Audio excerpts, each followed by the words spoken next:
தமிழ்நாட்டு முதல்வரின் 52வது பிறந்த நாளை நாங்கள் இன்னைக்கு இனிப்பு கொடுத்து கொண்டாடுவதற்காக இன்று தலைமைச் செயலகத்தில் சென்னை உயர்நீதிமன்றத்தின் வழக்கறிஞர்கள் ஒன்றாக இங்கே கூடியிருக்கோம்.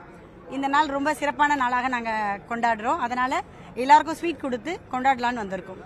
முதலமைச்சராகி முதல் பிறந்த நாள்ன்றதால எங்களுக்கு இது திருவிழா போன்று எங்களுக்கு காட்சி அளிக்கிறது. நீங்க சென்னையில எங்க பார்த்தாலும் உங்களுக்கே தெரியும், நிறைய கட் அவுட் பேனர்ஸ், நிறைய ஸ்வீட், நலத்திட்ட உதவிகள், அன்னதானங்கள் நிறைய பண்ணிட்டு இருக்கோம். போன முறை நிறைய பண்ணாங்க ஆளுங்க.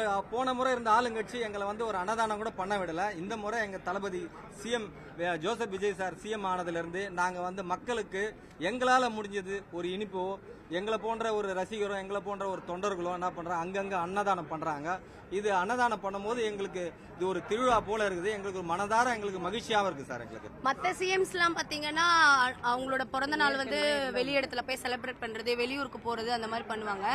எங்களோட சிஎம் பார்த்தீங்கன்னா இன்னைக்கு கடமை, கண்ணியம், கட்டுப்பாடு அந்த ஒரு வார்த்தைக்கு ஒரு ஒரு மரியாதைக்குரிய நிமித்தமாக இன்னைக்கு அவர் சட்டசபைக்கு வந்து அவரோட கடமையை ஆற்றிட்டு தான் எந்த வேலையா இருந்தாலும் நான் அடுத்து வந்து செய்வேன் அப்படின்ற மாதிரி இன்னைக்கு அவர் வந்து இந்த தலைமைச் செயலகத்துக்கு, அதுவும் அசம்பிளிக்கு இன்னைக்கு வருகை புரிஞ்சிருக்கு. எங்களுக்கு ரொம்ப சந்தோஷமா இருக்கு.